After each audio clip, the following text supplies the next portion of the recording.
All right, guys, it's time for Fun with Math, and today we're going to cover this last lecture on finding Taylor series, and we're going to learn how to use differentiation and integration to do this. So what's the big idea? The big idea is that derivatives and integrals go through power series. So for example, if you have the derivative of a power series, so the sum n equals 0 to infinity, and let's just center our power series at 0, so c sub n times x to the n.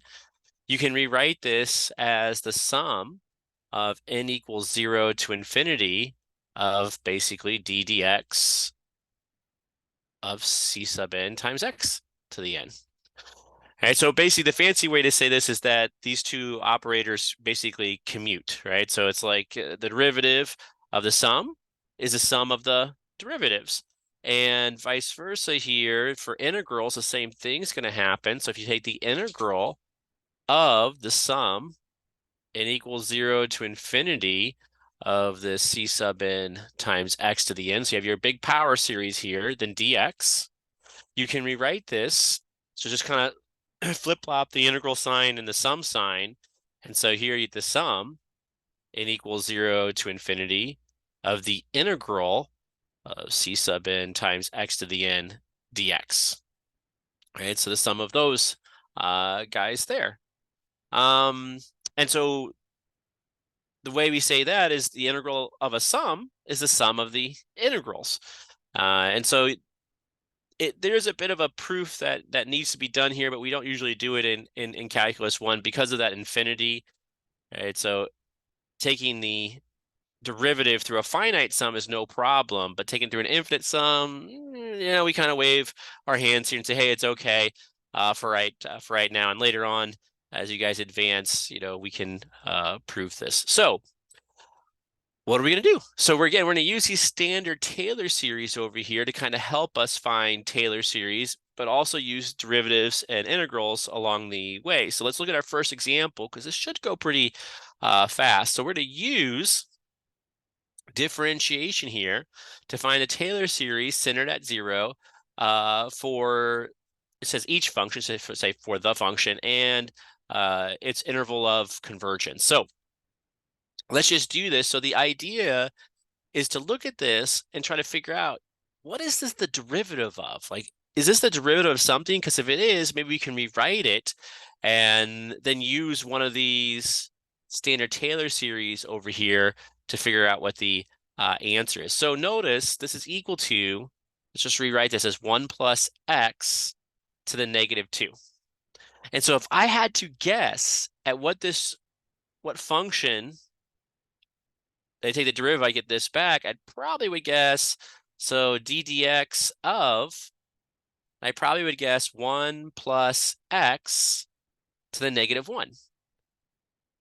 Why would I guess that? Well, when you take a derivative of this, what happens? Well, the negative 1's going to come down, so I get negative 1, and then 1 plus x to the negative 2. Oh, so it almost matches up. I'm just off by this negative sign here. So I'm going to add an extra negative sign. So when that negative comes down, I get negative and negative 1, which is positive 1, and I get what I want. So that's when I take the derivative, I get 1 plus x to the negative 2. And remember, I did take the derivative of the inside, although I didn't write it. The derivative of the inside here is just times 1, because derivative of x is 1. Okay, so I now know this is d dx of that guy, and this is something special. So this does not always work. It has to be something special. But notice, if I rewrite this as d dx of negative 1 over 1 plus x, which is basically this type, this type, right?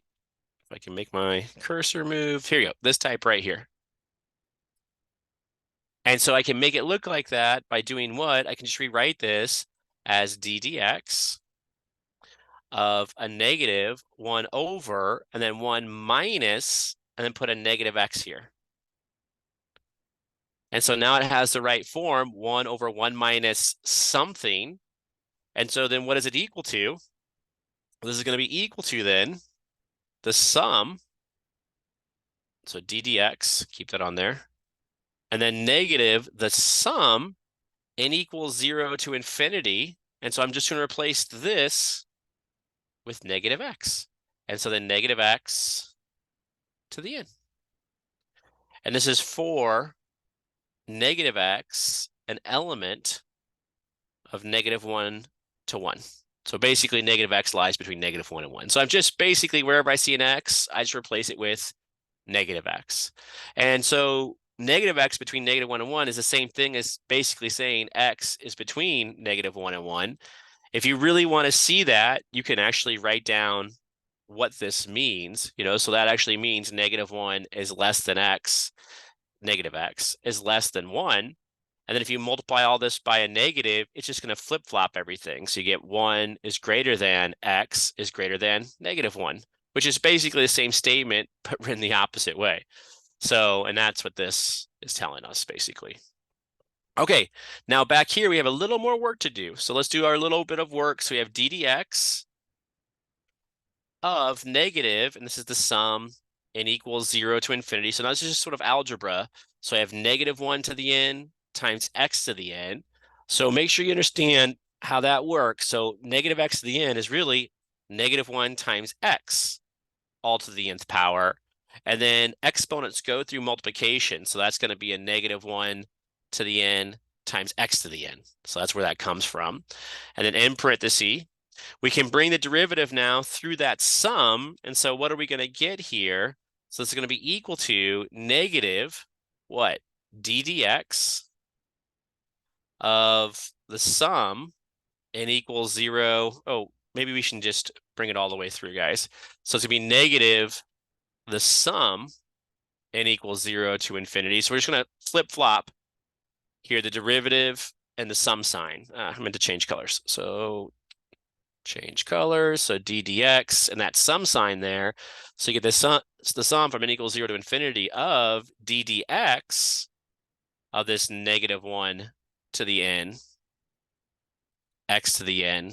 And I guess I should put that all in parentheses, so it's d dx of all of that, which is just equal to, and so that's going to be a negative, and then the sum n equals 0 to infinity. And then that -1 to the n is just like a constant. It doesn't have any x, so you can write just -1 to the n. And then d dx of x to the n.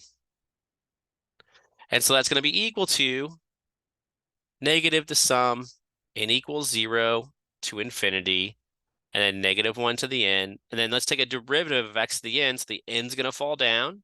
And you have x to the n minus 1. And so that's going to be equal to, and I can bring this negative on the inside, so it's going to be the sum. And notice, I have it starting at 0, but if you plug in 0 here, you have an n, so you get 0. So you can actually just change this index to 1. Because when n is equal to 0, this term right here is going to be 0, so it doesn't really matter. And then to infinity, -1 to the, if I bring that -1 inside, that negative inside, I get to the n plus 1. And hopefully that makes sense. So notice, if you bring a negative on the inside, you get negative a -1 to the n, which is the same thing as -1 times -1 to the n. And here, that's an exponent of 1. You just add the exponents. And then I have an n times x to the n minus 1. So there's my Taylor series representation for this function. And it's good for what? It's good for x between, so come back up here, so x between -1 and 1. And that's it. So that's how I can use the derivative to figure out the Taylor series for some nice types of functions. And so it's kind of like a mix between substitution and using these derivatives. Oh, and then don't forget, you do have to kind of worry about the endpoint. So it turns out when you take derivatives make things a little bit worse. And so here, let me go down a little bit if I can find my cursor. So here, you do have to kind of worry about the endpoints, but in this case, you don't have any endpoints that you care about because nothing's being included. So notice there's parentheses on this thing. If you had inclusion up here, right? So up here, if you had inclusion, then you'd have to worry about it. And what do I mean by inclusion? I mean like square brackets. So notice over here, I got square brackets on this guy over here, and there's a square bracket right there. So when you have square brackets and you're using derivatives, you have to check again to make sure is that endpoint included or not. Because derivatives, turns out, that sort of operation makes things a little bit messier. It doesn't make things better. So typically, though, you don't have to worry too much about this, typically, unless you have square brackets.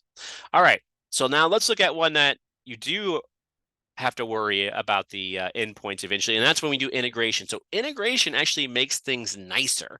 So it takes kind of like ugly things and makes them pretty, whereas derivatives take kind of pretty things and sometimes makes them ugly in a way. So we're going to use integration to find the Taylor series centered at 0 and its interval of convergence. And so how does this work? So here's a tan inverse of x, and I want to find its Taylor series. So the idea is to try to think of something, not something whose derivative is tan inverse of x, but something whose integral is tan inverse of x. So this is the same thing as the integral of 1 over 1 plus x squared. And I feel like we're going full circle back to like the first day of class when we talk about derivatives, right? But so now it's that integral is tan inverse of x.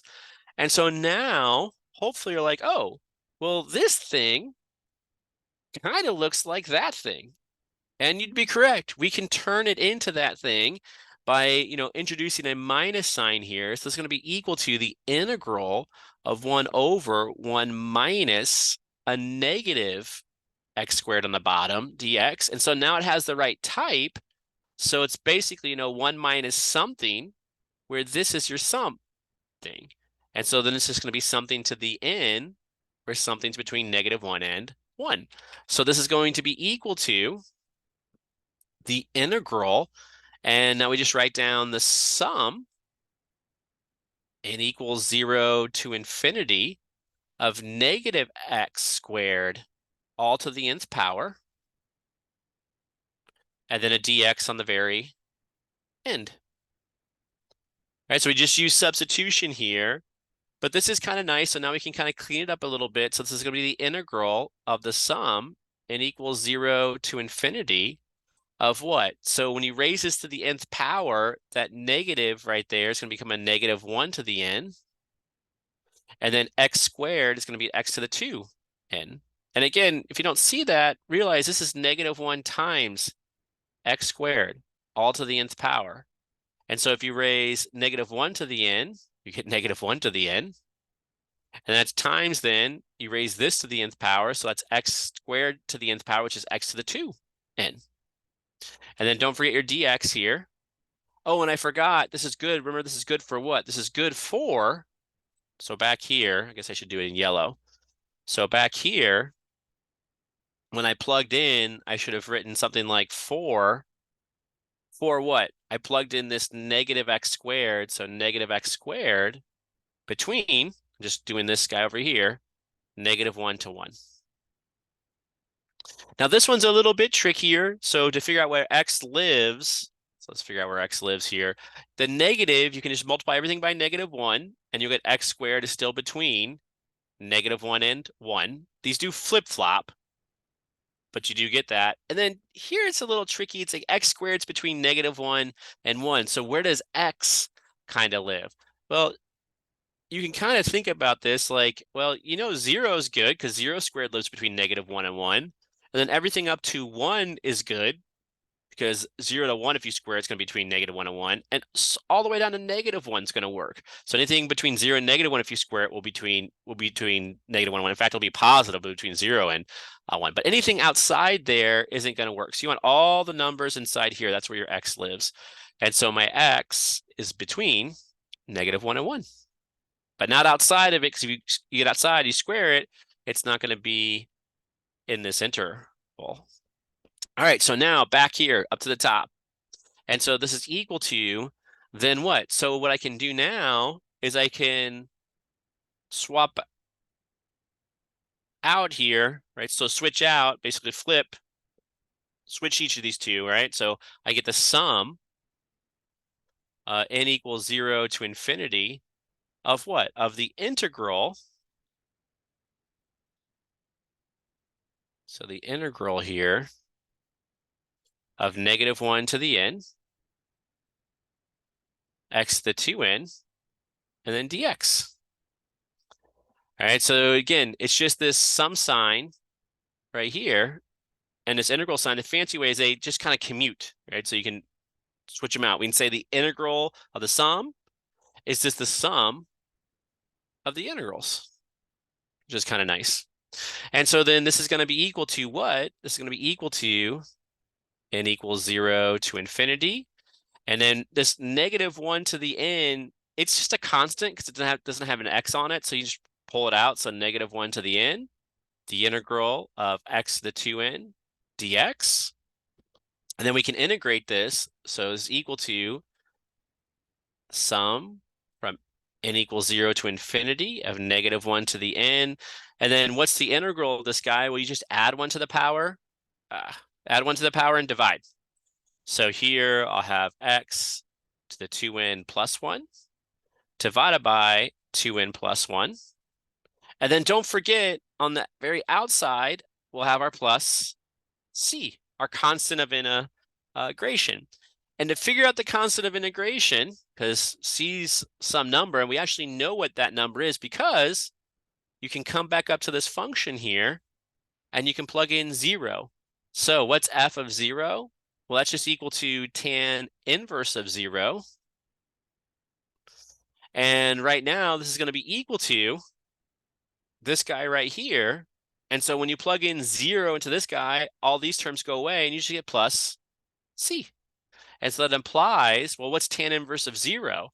So you're trying to look for the angle where the tan of that angle is equal to 0, and so that's just 0. And so 0 is equal to c. So what do we know? So right now, we know, therefore, tan inverse of x is actually equal to this sum, n equals 0 to infinity, of -1 to the n times x to the 2n plus 1, all divided by 2n plus 1. And that c was 0, so we just drop it off, basically. And this is good for x is between -1 and 1. And now we do have to worry about these endpoints. So when you integrate, you have to check your endpoints if you have these parentheses here. Because what happens when you integrate, it actually kind of smooths things out in some sense. So you might wind up including the endpoints on your new Taylor series, basically. And so what we're going to do is we're just going to plug in -1 into here to see if it converges or diverges. And so what happens? So when x equals -1, it implies what? That this sum, n equals 0 to infinity of -1 to the n. And now wherever I see an x right here, I'm just going to basically take it out and put a -1. So I get a -1 to the 2n plus 1. And that's all divided by 2n plus 1. And now I'm going to do a little bit of algebra. So here, I'm going to add these exponents. And so this is going to be a sum, n equals 0 to infinity of -1 to the n plus 2n plus 1, which is 3n plus 1 over 2n plus 1, which is equal to what? So now here's where it gets a little bit interesting if you like. So you can, so the math here basically, what is this actually equal to? So realize this is actually equal to -1 to the 3n times -1 to the 1, because exponents add. And then you can actually rewrite this guy. So that's actually equal to then -1 quantity cubed to the n, and then times -1 to the 1. And then -1 cubed, of course, is just -1. So it's really -1 to the n times -1, because again, maybe I'll do this one in purple. -1 cubed is actually equal to -1. And then here, that's the first power. And so this is really -1 to the n plus 1. So if you want, you can rewrite it like that, although you don't really have to. but I just want you guys to see that it definitely does alternate. So it's -1 to the n plus 1 divided by 2n plus 1. So this definitely alternates, and it definitely converges by the alternating series test. So this converges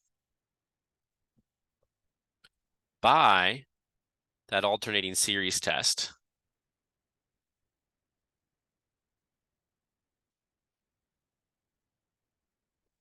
And then finally, down here, we'll do the last endpoint. So what happens when x equals 1? So when x equals 1, this implies what? We have the sum n equals 0 to infinity of -1 to the n. And again, I'm just coming up here and plugging in 1. And so 1 to the 2n plus 1. And that's divided by 2n plus 1.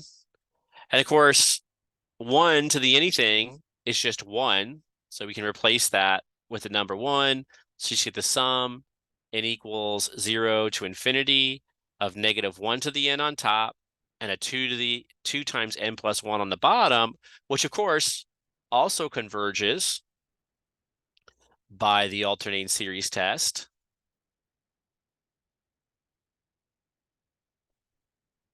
And so what does this mean for us? This means that this power series converges for -1 and +1. So it's going to be equal to that function on that closed interval. So our final statement, therefore, this tan inverse of x is actually equal to the sum n equals 0 to infinity of -1 to the n times x the 2n plus 1 divided by 2n plus 1, right? For x is an element of, and we're going to include these endpoints right here, basically. So square bracket -1 to 1 square bracket, because that's what we found here. We found it converges at those endpoints. So there's my final answer. So when you do integration, you do need to check your endpoints, because sometimes you may wind up having to include them. Okay, so everything looks good. Let me zoom out just so you can see the bigger picture here of what we've just done, because that's a pretty long problem. Integration's always long. Differentiation's usually pretty short, but integration can take quite a few steps. So there it is in all its glory. So, you know, when you integrate, you have a couple things you have to be careful of. You don't forget the plus c, and then you have to figure out what c is. And to figure out what c is, you just go back up to the original function and see what happens. Usually when you plug in 0, it's probably the easiest point to figure out what c should be. And then don't forget to test your endpoints, right? So you have to test your endpoints on this one, because sometimes it's going to converge now at those endpoints because you did this process of integration, which makes things nicer in a way. All right, guys, that's all I have for you on this lecture video. So go have fun with math.